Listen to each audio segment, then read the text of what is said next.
Baie welkom by die jaar 2020 se Lydensweek Dinsdag wat aan u gebring word via tegnologie as gevolg van die nasionale lockdown tydens ons stryd teen die COVID-19 virus. Alhoewel ons nie by die kerk by mekaar kan kom nie, kan ons gebruik maak van tegnologie en bedien ons mekaar op hierdie wyse.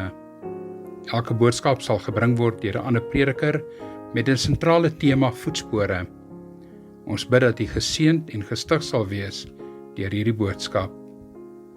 A warm welcome to the 2020 Holy Week services presented to you via technology due to the national lockdown in our fight against the COVID-19 virus. Although we cannot gather in church buildings, we are privileged to minister to each other in this manner.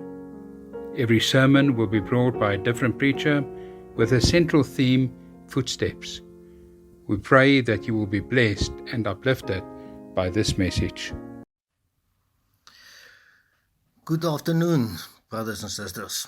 I am Neels Kleinsmith from the Trinity Methodist Church here in Kimberley, and it's my privilege to give the sermon on this Tuesday of the Holy Week.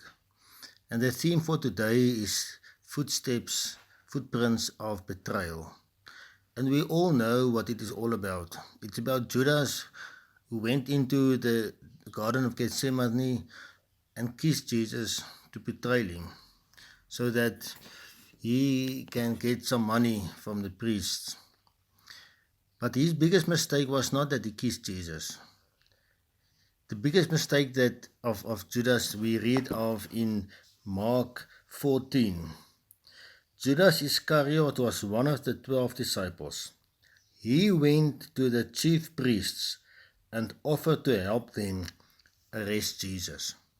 He went to the chief priests and offered them to arrest Jesus. That was his mistake.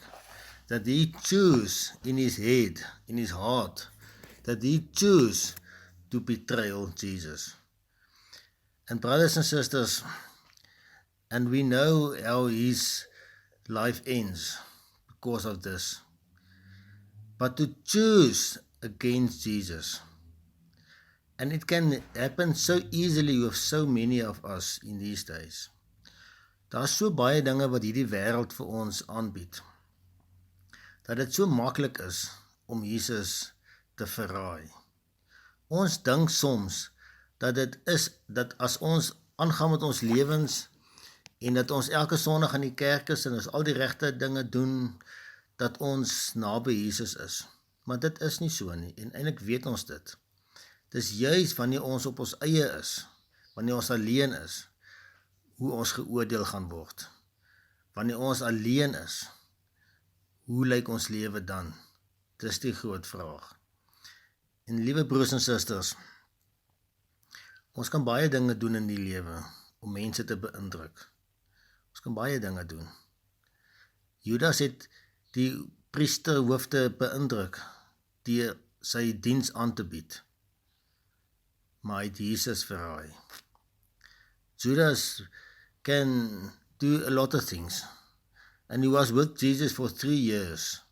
And he saw everything that Jesus did, and he heard every word that Jesus preached in those 3 years.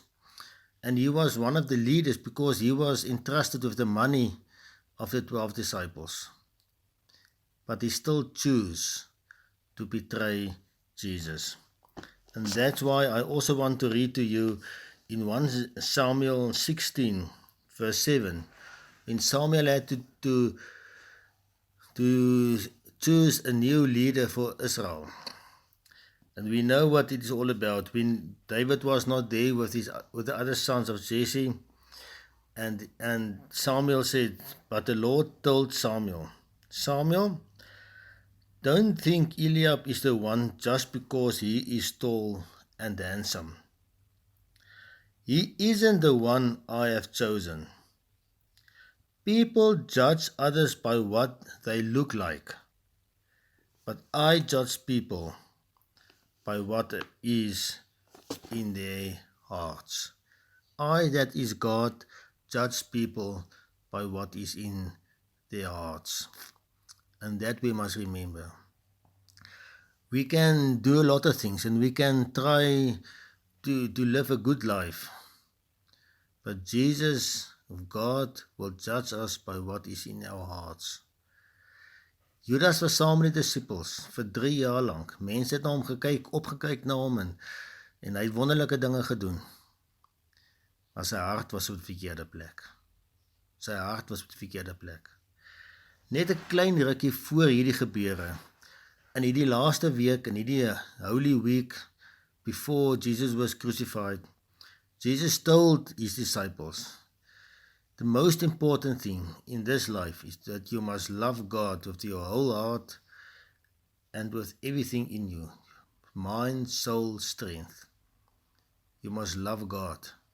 That is the most important thing. And the second most important thing is that we must love our neighbor as we love ourselves. Dit het Jesus gesê pas van tevore en Judas het dit gehoor, maar sy hart was reeds op die verkeerde plek. Liewe broers en susters, Judas' sonde was nie so seer dat hy Jesus met 'n soen verraai het nie. Judas' groot fout was dat hy in sy hart teen Jesus gekies het. Toe hy alleen was, toe hy op sy eie was, het hy ergens sy hart verhard. And that was his sin, that he turned his back on Jesus. He loved the money of this world, because that's why he did it, for a little bit of money. He loved that more than Jesus. And brothers and sisters, the footprints of betrayal lies closer to us than we want to acknowledge. It is much, much closer to us, because all of us can so easily betray Jesus. Nie deur snaakse dinge te doen nie, maar net deur nie altyd vir Jesus lief te hê met ons hele hart, met ons siel, verstand en met al ons kragte, soos wat hy vir ons vra nie.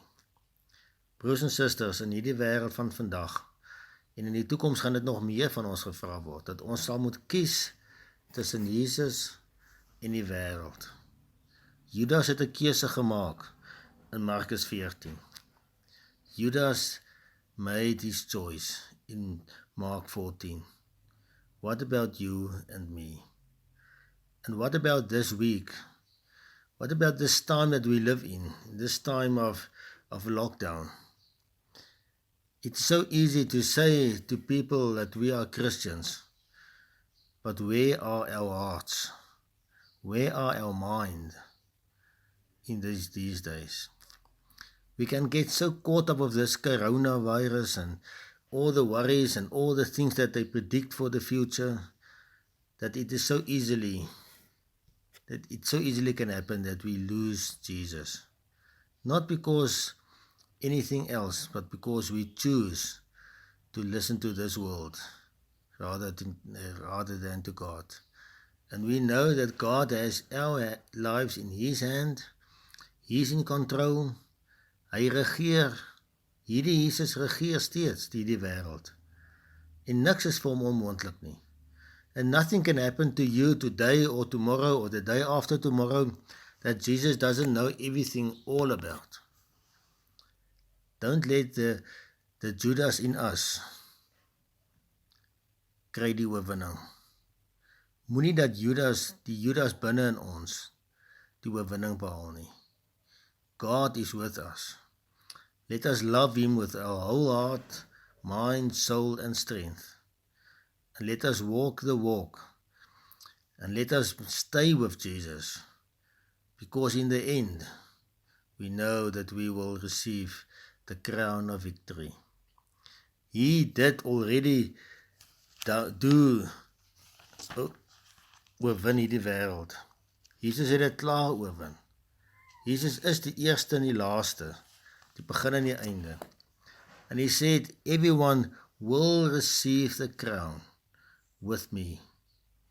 Ons moet net nie soos Judas in ons koppe en ons harte besluit to betrayal Jesus nie. May God bless us. May we have a wonderful time in this Holy Week, and may we just always remember that God is in control. Amen.